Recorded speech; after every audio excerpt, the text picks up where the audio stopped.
tidak tahu yang mana sekarang yang diistilahkan dengan Wahabi ini.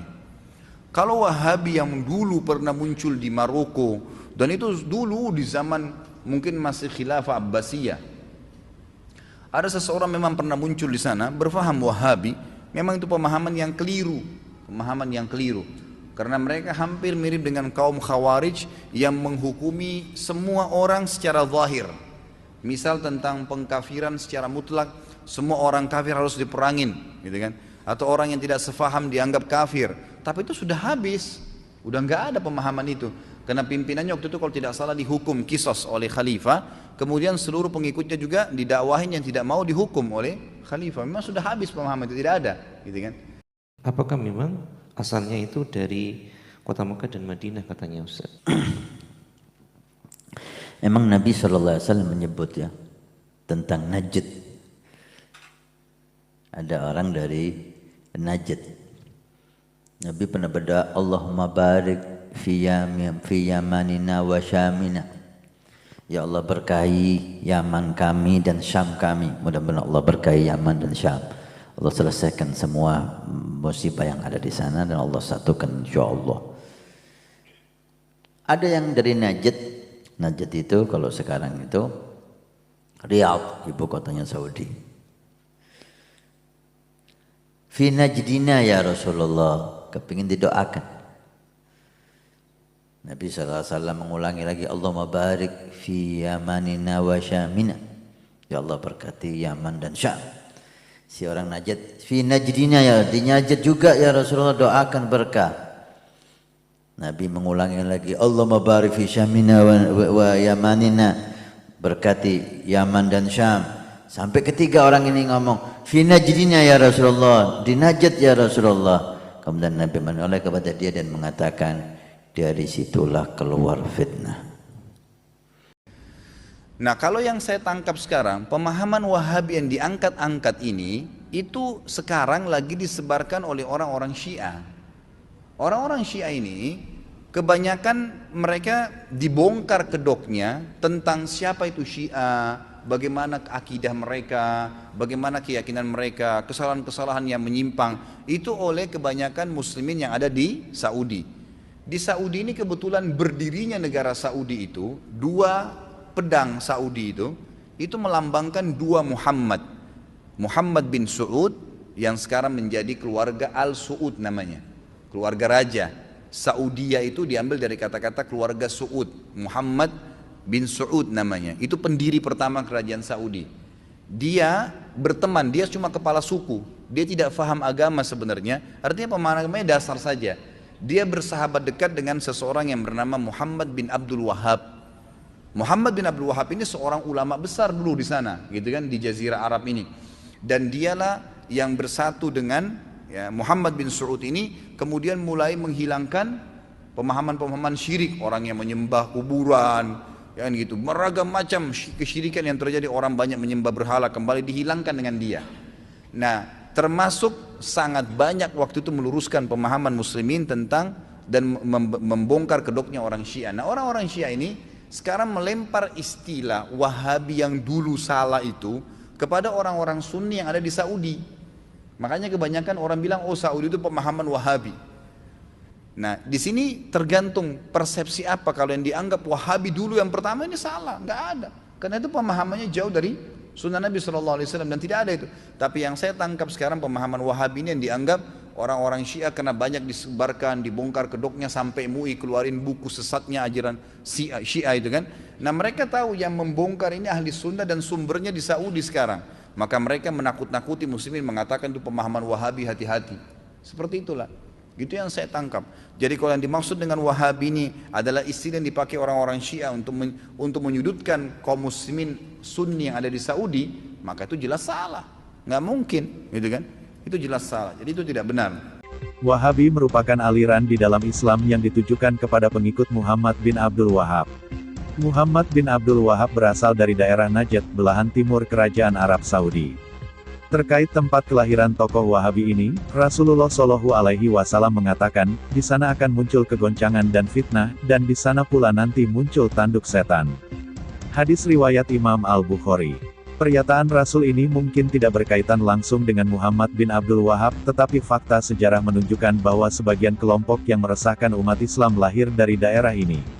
Meskipun Muhammad bin Abdul Wahab sangat dipuji pengikutnya, tetapi perlu diketahui bahwa ayah kandung Muhammad bin Abdul Wahab sendiri sudah lama merasa aneh dan janggal melihat pemikiran anaknya. Tetapi perlu diketahui bahwa ayah kandung Muhammad bin Abdul Wahab sendiri sudah lama merasa aneh dan janggal melihat pemikiran anaknya. Oh, come on. Syekh Muhammad bin Abdul Wahab rahimahullahu ta'ala sejak kecil sudah hafal Quran. Ada yang mengatakan bahwa di usia 10 tahun Syekh Muhammad bin Abdul Wahab itu sudah hafal Quran dan mutqin. Kalau di zaman sekarang usia 10 tahun hafal Quran kan aneh gitu. Baru ada saudara kita, adik kita Musa saja sudah menggegarkan dunia para penghafal Quran. Jadi Syekh Muhammad bin Abdul Wahab itu hafal Quran di tangan ayahnya. Siapa ayahnya? Abdul Wahab ibn Sulaiman ibn Ali. Ayahnya Syekh Muhammad bin Abdul Wahab. Dan ayahnya sendiri merasa heran, kenapa punya anak itu cerdas sekali. Ayahnya itu heran sekali kepada putranya ini, Muhammad ibn Abdul Wahab ini cerdas sekali. Selain cepat menghafal Al-Quran, juga suka membaca kutu buku bahasa kitanya, dan mudah meresap ilmu yang diajarkannya. Begitulah apabila Allah subhanahu wa ta'ala menghendaki seseorang itu di atas kebaikan, Allah cerdaskan orang itu. Man yuridillahu khairan yufaqihu fiddin. Semenjak ayahnya meninggal, Muhammad bin Abdul Wahab merasa bebas berpendapat serta menyerang perilaku umat Islam yang bertentangan dengan pendapatnya. Oh, come Pendiri on. Wahabi ini memahami Al-Quran dan hadis secara sempit dan sangat tekstual, sehingga mereka begitu mudahnya membid'ahkan dan mengkafirkan orang yang tidak mengikuti pemahaman mereka. Pemikiran Muhammad bin Abdul Wahab sejak dulu kontroversial dan mengundang kritikan dan hujatan banyak orang. Dia ingin melakukan pemurnian terhadap ajaran Islam, sehingga menganggap ziarah kubur dan tawasul sebagai bentuk kemusyrikan. Sebab itu, tidak mengherankan bila pandangan Ibnu Abdul Wahab ini dikritik banyak orang dan bertentangan dengan paham Ahlussunnah wal Jamaah. Karena paham Muhammad bin Abdul Wahab dianggap bertentangan dengan mayoritas ulama dan pengikutnya selalu membuat resah masyarakat di mana-mana, akhirnya kelompok ini tidak mau lagi menggunakan nama Wahabi. Amir Uyainah itu namanya Utsman ibn Muammar, Utsman ibn Abdullah al-Muammar. Beliau sangat suka dengan keberadaan Syekh Muhammad bin Abdul Wahab ini. Jadi beliau sangat suka sekali dengan keberadaan Syekh Muhammad ibn Abdul Wahab rahimahullahu ta'ala. Akhirnya kemudian kata Amir Uyainah, kemudian diberikan kesempatan Syekh Muhammad bin Abdul Wahab untuk berdakwah selebar-lebarnya. Lah kebetulan di Uyainah itu kebiasaan kabilah-kabilah Arab itu mereka suka tabaruk bil asjar. Suka mereka mencari berkah ke pohon-pohon. Jadi hampir setiap kabilah itu ada pohon yang disembah. Dijadikan tabaruk oleh mereka, ya, dicarikan berkah. Akhirnya kemudian berkat dakwah Syekh Muhammad bin Abdul Wahab di Uyainah, maka pohon-pohon yang disembah oleh orang-orang Uyainah itu mulai ditebangi satu persatu. Jadi pohon-pohon yang dijadikan tabarruk, yang orang berdoa di situ, nazar di situ, menyembelih di situ, dan begitu seterusnya, mulai dikikis sedikit demi sedikit, sehingga kemudian banyak pohon-pohon yang didewakan mulai hilang dan musnah berkat dakwah Syekh Muhammad bin Abdul Wahab itu. Kemudian juga di Uyainah itu ada kuburan seorang sahabat Nabi SAW yang meninggal di Yamamah saat penyerbuan Musailamah Al-Kadzab, namanya Zaid ibn Khattab. Ada kuburan seorang sahabat yang meninggal di Yamamah saat perang melawan Musailamah Al-Kadzab, namanya Zaid ibn Khattab, itu diagungkan kuburan itu.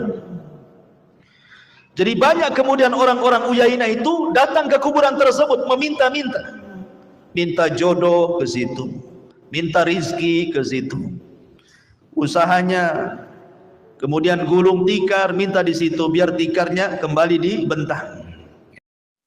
Mereka mengarang cerita baru bahwa aliran Wahabi sebenarnya dinisbatkan kepada pengikut Abdul Wahab bin Rustum, tahun 211 Hijriah, bukan kepada Muhammad bin Abdul Wahab.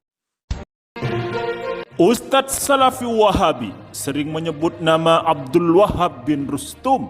Menurut mereka, nama Wahabi bukanlah dinisbatkan kepada Muhammad bin Abdul Wahab, akan tetapi kepada Abdul Wahab bin Rustum. Diketahui bahwa Wahabi kita bisa lihat dari dua sisi. Dua sisi ya. Wahabi warisan historis yang tidak lain adalah firqah, salah satu sempalan dari sempalan Khawarij, yang tokoh sentralnya adalah Abdul Wahab bin Abdurrahman ibn Rustum. Lalu siapakah Abdul Wahab bin Rustum dan apa akidahnya?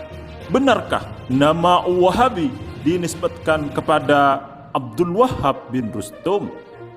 Berikut ini penjelasan dari Kiai Haji Idrus Romli di dalam bukunya Wahabi Gagal Paham dari Amaliyah hingga Akidah. Kata beliau dalam tulisannya, banyak beredar kerancauan terkait penisbatan istilah Wahabi kepada Muhammad bin Abdul Wahab. Mereka menyatakan bahwa Wahabiyah didirikan oleh Abdul Wahab bin Rustum, bukan Muhammad bin Abdul Wahab. Siapakah sebenarnya Abdul Wahab bin Rustum? Benarkah ia pendiri Wahabiyah? Dalam kitab Tarikh Ibnu Khaldun dijelaskan sebagaimana berikut. Wa kana Yazid qad adhalla al-khawarij wa mahada al-bilada fa kanat sakinatan ayyam rauhil wa raghaba fi muwada'ati Abdul Wahab bin Rustum wa kana minal wahbiyah fawada'ahu.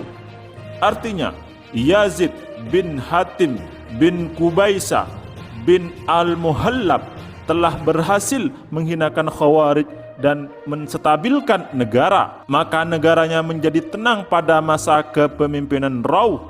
Dia ingin berdamai dengan Abdul Wahab bin Rustum yang termasuk pengikut Wahbiyah. Dari petikan kalimat di atas jelas sekali bahwa Abdul Wahab bin Rustum bukan pendiri Wahabiyah, bahkan bukan pula pendiri Wahbiyah, melainkan termasuk pengikut aliran Wahbiyah. Lantas siapakah pendiri Wahbiyah yang diikuti oleh Abdul Wahab bin Rustum? Pendiri Wahbiyah itu bernama Abdullah bin Wahab Ar-Rasibi, sedangkan pendiri Wahabiyah atau Wahabi adalah Muhammad bin Abdul Wahab. Jadi sebenarnya ajaran yang disebarkan oleh Abdul Wahab bin Abdurrahman bin Rustum itu bukan Wahabiyah, akan tetapi Wahbiyah. Lalu kenapa ajarannya disebut Wahbiyah?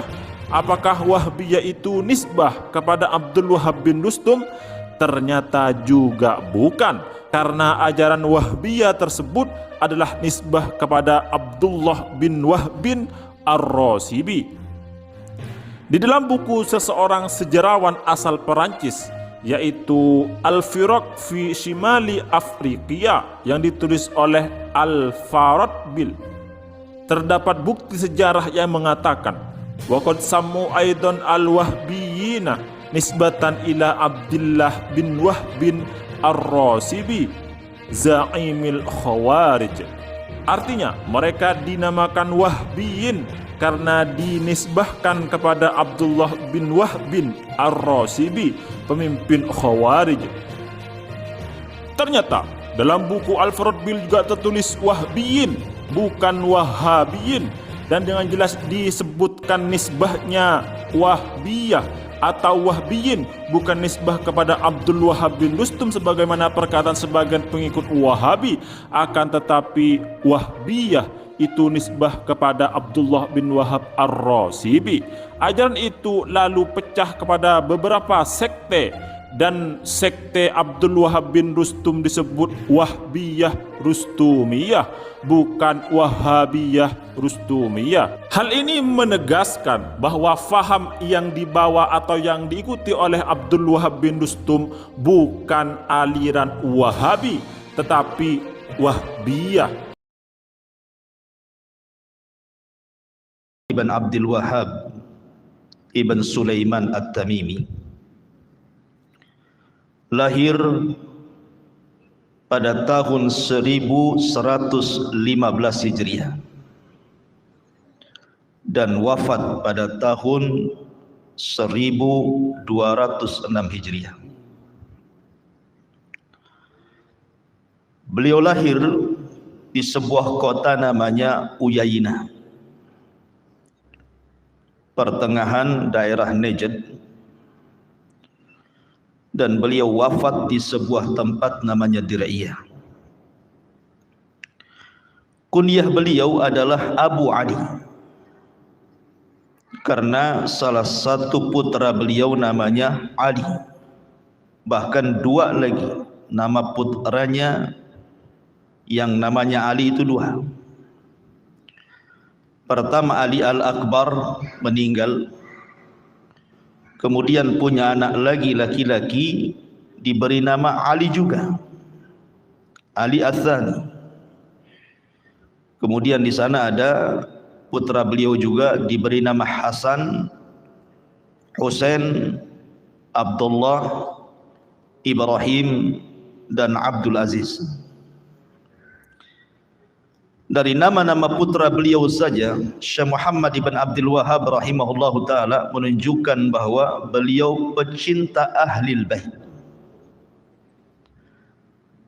Karena ada sebagian yang menuduh bahwa Syekh Muhammad bin Abdul Wahab adalah seorang Nasibi. Nasibi adalah nisbat kepada kelompok yang membenci keluarga Nabi, atau disebut dengan Khawarij. Maka tentu tuduhan itu tidak benar. Kalau memang Syekh Muhammad bin Abdul Wahab itu membenci Ahlil Bait, kenapa nama anak-anaknya ada namanya Hasan, ada namanya Husain, bahkan dua putranya dua-duanya diberi nama Ali? Ini menunjukkan apa? Kecintaan beliau kepada Ahlil Bait. Karena kalau membenci tidak mungkin memberi nama anak-anaknya keluarga Ali radhiyallahu anhu.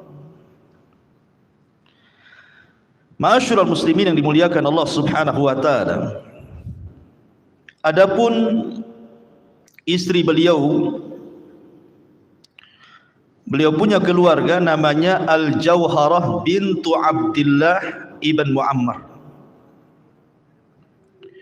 Dan madhab secara fikih beliau adalah Hambali, bahkan fanatik kepada madhab Hambali, tidak keluar dari madhab Hambali. Ma'asyiral muslimin yang dimuliakan Allah Azza wa Jalla, Syekh Muhammad bin Abdul Wahab ini bukan orang biasa, karena dia hidup di kalangan ulama. Bapaknya ulama, paman-pamannya ulama, kakeknya pun ulama. Artinya bahwa Syekh Muhammad bin Abdul Wahab ini hidup di lingkungan para ulama. Adapun ayahnya, ayah Syekh Muhammad bin Abdul Wahab rahimahullahu ta'ala, beliau adalah seorang faqih, khususnya dalam bidang fikih. Jadi ayahnya itu seorang aliman faqihan, dia seorang alim dan ahli fikih, dan sangat menguasai madhab al-Imam Ahmad ibn Hanbal rahimahullahu ta'ala. Dari sini pula Syekh Muhammad bin Abdul Wahab belajar langsung kepada ayahnya madhab Hanbali. Dan ayahnya itu, ayah Syekh Muhammad ibn Abdul Wahab, beliau adalah salah satu daripada qudat.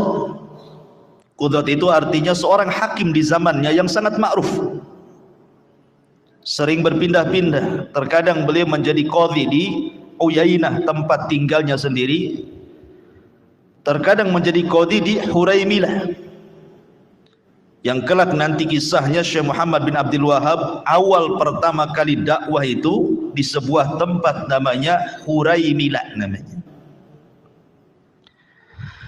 Adapun kakeknya Sulaiman Ibn Ali adalah ulama yang sangat masyhur di zamannya.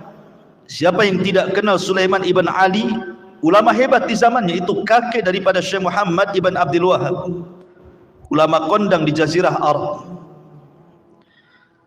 Begitu juga pamannya Syekh Ibrahim Ibn Sulaiman, termasuk min masyahiril ulama, ulama yang sangat masyhur juga. Jadi bapaknya seorang faqih Hambali, kakeknya seorang yang masyhur dari ulama di zamannya, paman-pamannya juga salah satunya Syekh Ibrahim Ibn Sulaiman, termasuk min masyahiril ulama, ulama yang paling masyhur di zaman itu.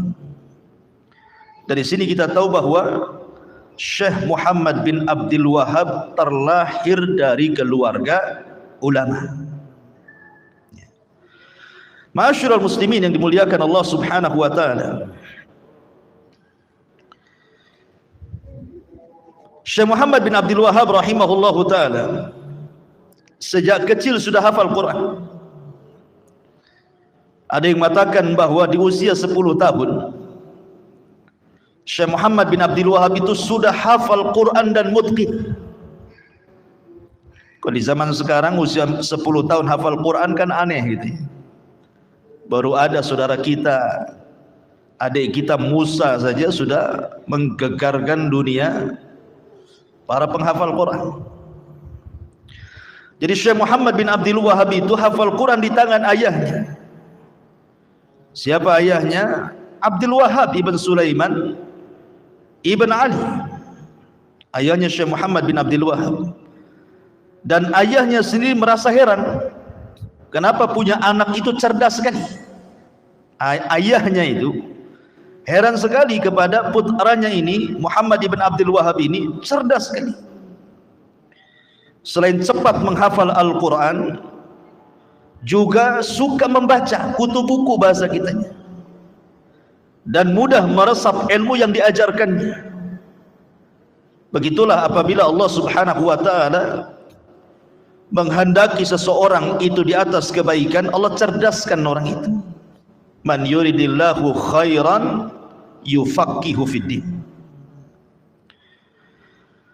Syekh Muhammad bin Abdul Wahab rahimahullahu taala selain daripada berguru kepada orang-orang terdekatnya dalam keluarganya, baik ayahnya ataupun paman-pamannya, dan sudah banyak menguasai tentang ilmu Al-Quran dan juga fikih serta hadis, maka mulailah kemudian Syekh Muhammad bin Abdul Wahab ingin menambah pengetahuannya. Kebiasaan para ulama itu ada namanya rihlah li talabil ilmi, safar ke sana di Uyainah. Ma'asyiral muslimin yang dimuliakan Allah Subhanahu wa taala, lah kebetulan di Uyainah itu tempat beliau lahir, Amir Uyainah itu namanya Utsman ibn Muammar, Utsman ibn Abdullah al-Muammar. Beliau sangat suka dengan keberadaan Syekh Muhammad bin Abdul Wahab ini. Jadi beliau sangat suka sekali dengan keberadaan Syekh Muhammad ibn Abdul Wahab rahimahullahu ta'ala. Akhirnya kemudian kata Amir Uyainah, kemudian diberikan kesempatan Syekh Muhammad bin Abdul Wahab untuk berdakwah selebar-lebarnya. Lah kebetulan di Uyainah itu kebiasaan kabilah-kabilah Arab itu mereka suka tabarruk bil asjar, suka mereka mencari berkah ke pohon-pohon. Jadi hampir setiap kabilah itu ada pohon yang disembah, dijadikan tabarruk oleh mereka, ya dicarikan berkah. Akhirnya kemudian berkat dakwah Syekh Muhammad bin Abdul Wahab di Uyainah, maka pohon-pohon yang disembah oleh orang-orang Uyainah itu mulai ditebangi satu persatu. Jadi pohon-pohon yang dijadikan tabarruk, yang orang berdoa di situ, nazar di situ, menyembelih di situ dan begitu seterusnya, mulai dikikis sedikit demi sedikit. Sehingga kemudian banyak pohon-pohon yang didewakan mulai hilang dan musnah berkat dakwah Syekh Muhammad bin Abdul Wahhab itu. Kemudian juga di Uyainah itu ada kuburan seorang sahabat Nabi SAW yang meninggal di Yamamah saat penyerbuan Musailamah Al-Kadzab, namanya Zaid ibn Khattab. Ada kuburan seorang sahabat yang meninggal di Yamamah saat perang melawan Musailamah Al-Kadzab, namanya Zaid ibn Khattab. Itu diagungkan kuburan itu.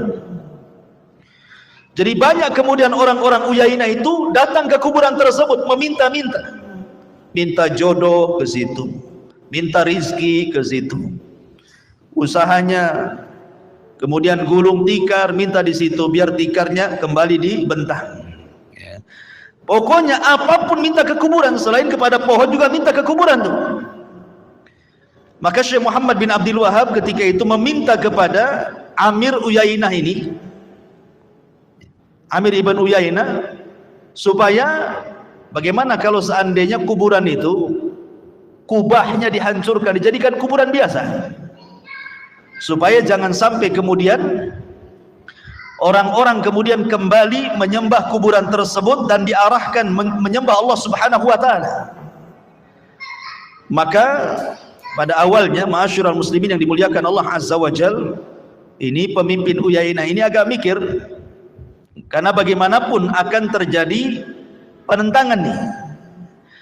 Tetapi kemudian dikuatkan oleh Syekh Muhammad bin Abdul Wahhab. Akhirnya kemudian Amir Uyainah mau membantu Syekh Muhammad bin Abdul Wahhab. Dikirimlah kemudian pasukan sebanyak 600 orang untuk menghancurkan kubahnya itu, supaya jangan diagungkan jadi kuburan biasa gitu ya. Kuburan Zaid ibn Khattab radhiyallahu anhu. Bahkan yang lebih hebat lagi, Syekh Muhammad bin Abdul Wahhab ini, beliau mulai kemudian menerapkan hukum hudud di Uyainah ini, menerapkan syariat Islam gitu ya. Jadi kalau ada yang mencuri, potong tangan ya. Kemudian kalau ada yang berzina dan dia muhsan, dirajam. Kalau seandainya belum muhsan, belum menikah, maka dia diasingkan setahun dan dicambuk 100 kali. Pokoknya betul-betul ditegakkan syariat Islam di Uyainah ini. Dan amirnya Ibn Muammar ini setuju dengan apa yang dilakukan Syekh Muhammad ibn Abdul Wahhab rahimahullahu ta'ala. Tetapi kemudian termasuk juga masjid-masjid yang tadinya kosong menjadi penuh akibat dakwah Syekh Muhammad bin Abdul Wahhab itu. Jadi syiar Islam itu di Uyainah mulai berkembang, masjid penuh gitu ya. Kemudian mulai orang-orang tertarik dan tidak lagi mencari berkah di pohon-pohon, tidak lagi mereka meminta ke kuburan-kuburan, dan mereka mulai mentauhidkan Allah Subhanahu wa taala. Tapi ketika Syekh Muhammad bin Abdul Wahhab mulai menegakkan syariat Islam, hukum hudud gitu ya, rupanya cepat terdengar kemana-mana ke kabilah-kabilah yang jauh itu. Lah kebetulan kabilah Uyainah ini, ikhwan, kabilah Uyainah itu di bawah kekuasaan kabilah Ihsa. Jadi semua perekonomian di Uyainah itu dikendalikan oleh kabilah Ihsa, kabilah yang lebih besar lagi. Lah sementara kemudian amirnya Ihsa ini tidak suka ada seorang mutawwi gitu ya. Kok berani kemudian mengobok-obok Uyainah dengan mengajarkan ajaran baru, kata dia gitu ya, sampai kemudian mengadakan hukum hudud. Jadi ada kekhawatiran. Akhirnya kemudian Amir Ihsa ini mulai menyurati Ibn Muammar, amirnya siapa? Amirnya Uyainah. Ma'asyiral muslimin yang dimuliakan Allah Subhanahu wa taala, masalahnya isi surat itu mengerikan. Jadi penguasa Ihsa ini mengirim surat kepada Amir Uyainah itu agar membunuh seorang dai yang ada di Uyainah, maksudnya Syekh Muhammad Ibn Abdul Wahab. Kalau tidak, katanya, maka dana-dana besar yang selama ini mengalir dari Ihsa ke Uyainah akan diputus, sehingga Uyainah akan jatuh miskin dan tidak ditolong lagi secara ekonomi. Mulailah kemudian berpikir nih Amir Ihsa ini kalau uang tak cari dari Ihsa, bermasalah nih ekonomi Uyainah ini. Tapi tidak mungkin saya membunuh Syekh Muhammad bin Abdul Wahab, dia membawa kebaikan. Akhirnya kemudian mulailah kemudian Amir Uyainah ini, Ibn Muammar itu, Utsman Ibn Muammar ini berdialog dengan Syekh Muhammad bin Abdul Wahab rahimahullahu taala, macam mana baiknya gitu ya. Ini Amir Ihsa menghendaki seperti ini, sementara dalam hati saya tidak suka dengan seperti itu. Tetapi Syekh Muhammad bin Abdul Wahab berusaha menguatkan, nggak apa-apa, diputus, nggak ada masalah, kamu jangan takut. Karena orang yang menegakkan tauhid, menegakkan dakwah, nanti Allah akan berikan jauh lebih baik dibandingkan pemberian Amir Ihsa, katanya. Ditanamkan tauhid kepada hati Ibn Muammar ini, Utsman Ibn Muammar ini, penguasa Uyainah ini. Tapi rupanya hatinya condong untuk mengikuti amirnya Ihsa. Lah dari sini kemudian Ibn Muammar ini, hakimnya Uyainah ini, meminta agar Syekh Muhammad bin Abdul Wahab angkat kaki dari Uyainah. Diusir, kan di kampungnya sendiri diusir karena mendakwahkan dakwah tauhid. Persis seperti Nabi SAW terusir dari Mekah kan, kemudian hijrah ke Madinah. Akhirnya kemudian Syekh Muhammad bin Abdul Wahab rahimahullahu taala mulai mencari tempat baru. Kemana dia pergi? Dia pergi ke sebuah tempat namanya Ad-Dir'iyah, namanya kabilah Dir'iyah. Pemimpinnya namanya Muhammad ibnu Sa'ud.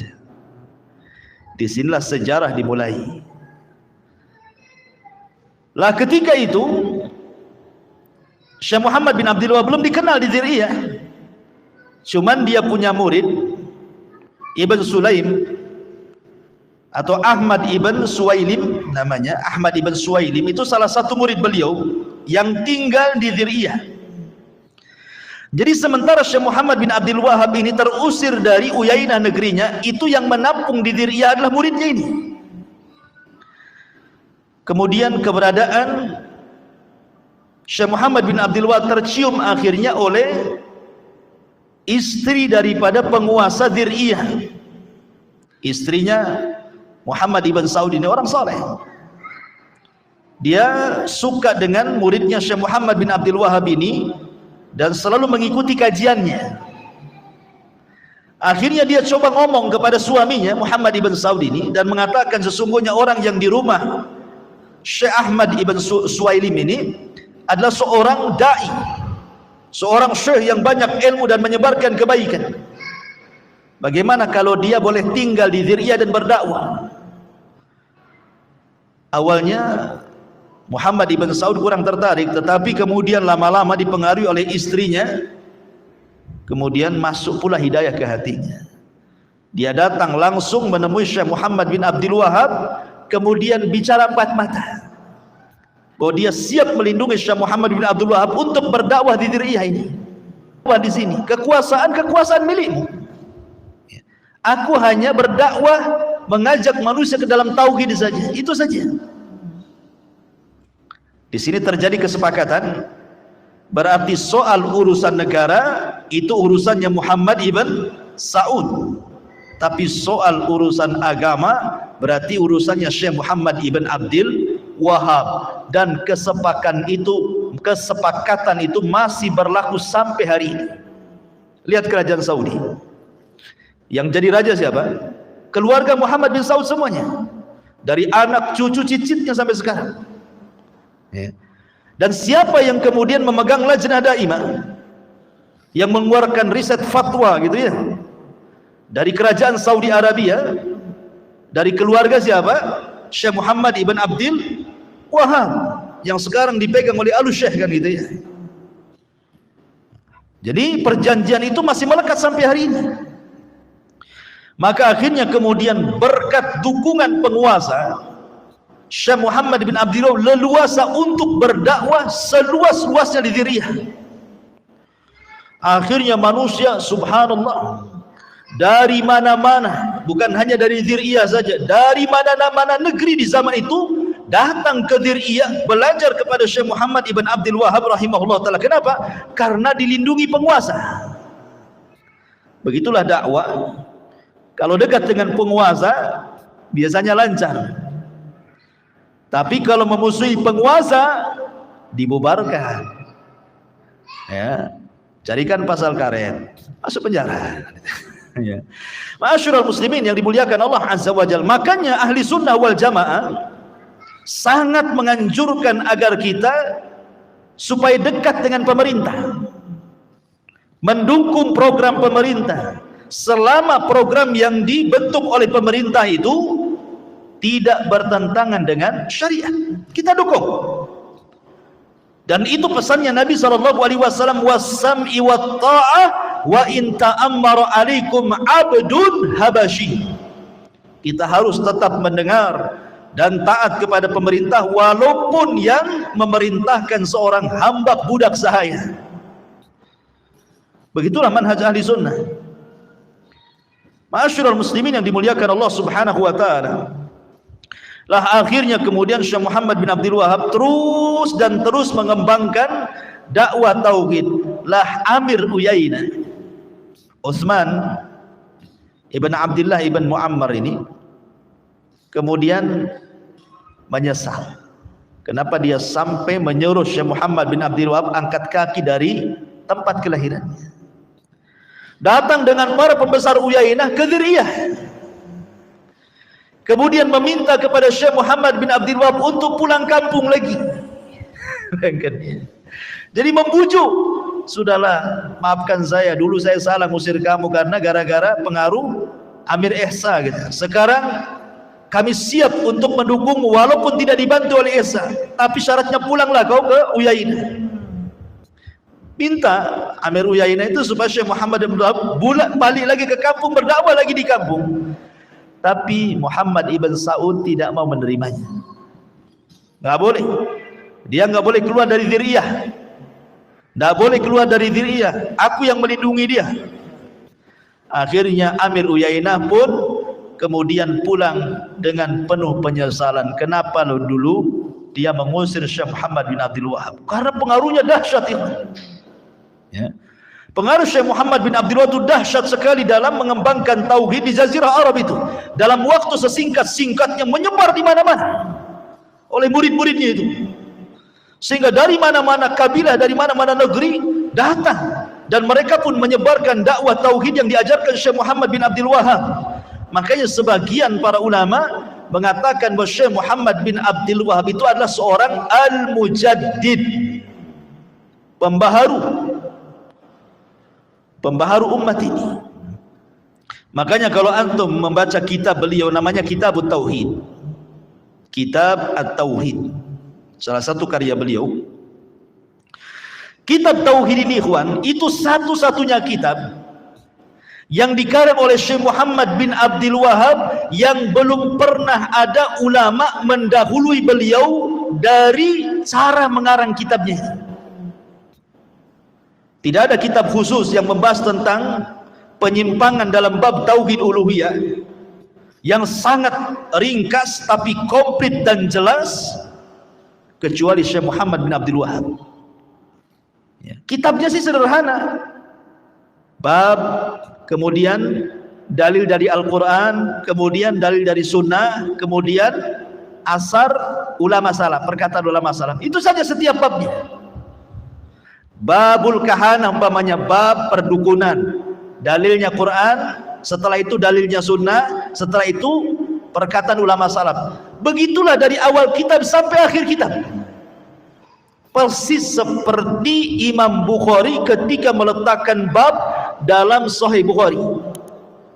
Makanya sebagian orang mengatakan bahwa kitab tauhid itu bagaikan juz'un min sahihil Bukhari, bagaikan bagian daripada kitab Sahih Bukhari, karena secara tabwibnya sama. Bab dari Quran, Sunnah, perkataan ulama. Kapan beliau mengarang kitab tauhid? Ketika beliau mendakwahi orang-orang Uyainah. Ketika masih berada di Uyainah, maka beliau kemudian mengarang satu kitab yang fenomenal, yang kemudian kitab itu disebut kitab tauhid. Karena ketika dia berdakwah di Uyainah itu betul-betul dia menghancurkan kesyirikan, kan? Menghilangkan pohon-pohon yang disembah di situ ya. Kemudian juga berusaha untuk jangan sampai ada orang yang kemudian datang ke kuburan meminta-minta, bernadar di kuburan gitu ya. Termasuk juga di zaman itu kan menyebar kesyirikan. Orang masih percaya dukun, masih datang ke dukun, orang yang suka sihir, semua diberantas. Karena bab-bab dalam kitab tauhid itu semua terjadi di Uyainah itu, makanya dibukukan sama beliau. Ketika banyak menyebar kesyirikan, dukun dan sihir dan tenung dan yang semacamnya, maka dalam kitab tauhid dicantumkan tentang bab soal perdukunan dengan sangat rinci, termasuk hukum orang yang datang ke dukun. Jelaskan dalam kitab itu. Termasuk juga orang yang terlalu hulu, ekstrim, sehingga menyembah orang-orang soleh yang sudah meninggal. Kita tidak alergi dengan kuburan, ikhwan. Kita disunahkan ziarah ke kuburan. Tetapi kalau sudah meminta-minta di kuburan, kayak orang dulu kan, zaman bahula itu, masa-masanya togel ketika masih menyebar, sampai minta nomor togel itu ke kuburan. Bayangkan ya, minta nomor togel ke kuburan, judi untuk syirik. Habis judi haram, syirik lagi, tak kuadrat dosanya. Sampai tidur di kuburan. Entah setan dari mana masuk dalam mimpinya, dikasih nomor buntutnya. Kemudian pulang, pasanglah dia. Ya kan? Jadi betul-betul Syekh Muhammad bin Abdul Wahab itu memang merubah dan menjadi mujaddid dalam bab tauhid, sehingga menyebar ke sana kemari dakwahnya. Dan alhamdulillah, dengan izin Allah Subhanahu wa taala, kita bisa lihat hasil dakwah beliau yang sekarang kita menyebutnya Mamlakah Saudi Arabia. Kita lihat asarnya gitu ya. Itulah asar dakwah Syekh Muhammad Ibnu Abdul Wahab. Bagaimana negeri Saudi yang hari ini itu tidak lepas daripada perjuangan Syekh Muhammad bin Abdul Wahab yang bekerja sama dengan Amir Dzir'iyah yang bernama Muhammad ibn Saud rahimahumallahu al-jami'. Adapun kemudian karya-karya beliau ini banyak. Syekh Muhammad bin Abdul Wahab ini banyak karyanya. Ada karyanya namanya Kitabut Tauhid yang sudah saya sebutkan. Ada Kasyfus Syubhat. Kemudian ada kitab Usulus Tsalatsah. Kemudian kitab Syurutus Shalah wa Arkani. Kemudian kitab Qawaidul Arba. Kemudian kitab Usulul Iman. Kemudian kitab Fadlul Islam. Kemudian kitab Al-Kabair. Kemudian kitab termasuk dalam sirah. Beliau juga mengarang kitab Sirah Nabawi. Kemudian dalam tafsir beliau punya kitab tafsir surah Al-Fatihah. Kemudian Masailul Jahiliyah. Kemudian kitab Al-Huda Al-Hajjun Nabawi, dan banyak lagi karya-karya beliau. Dan Allah Subhanahu wa taala takdirkan Syekh kemudian meninggal pada tahun 1206 Hijriyah. Rahimallahu Asy-Syaikh Muhammad Ibnu Abdul Wahab rahimahullahu taala.